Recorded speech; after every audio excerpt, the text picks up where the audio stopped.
Dy gazetarët e burgosur, Andrejs Pozobut dhe Mzia Amangobeli, fitojnë çmimin Sakharov 2025.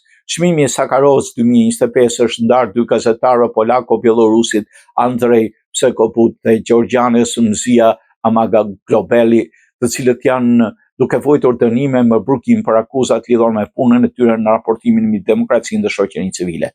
Konferenca e presidentëve të Parlamentit Evropian që përbëhet nga presidenti i AEPS Roberta Metsola dhe nga udhëheqësit e 8 grupeve politike shpallën fituesit në 22 tetor. Të dy janë gazetarë që ndodhen në burg për akuzat sajuara thjesht se kanë bërë punën e tyre dhe kanë ngritur zërin kundër padrejtisë, tha Metsola duke shpallur fituesit. Guximi që kanë treguar i ka shndruar në simbole të luftës për liri dhe demokraci.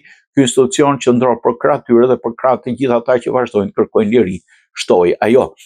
Njëkohësisht dhe studentët serbë që kanë protestuar kundër qeverisë në Beograd për më shumë se një vit, si dhe gazetarët dhe punonjësit e ndihmës humanitare në Palestinë, ishin gjithashtu në listën e ngushtë për çmimin prej 50.000 euro. Çmimi më i lartë i Bashkimit Evropian për të drejtat e njerëzit u krijua në vitin 1988 në nderim të shkencëtarit dhe disidentit rus Andrei Sakharov dhe është bërë një nga mjetet kryesore të komunikimit publik të parlamentit, ndërsa regjimet shtypse shpesh reagojnë ashpër ndaj ligjvënësve evropian për disa nominime apo fitues të këtyre çmimeve.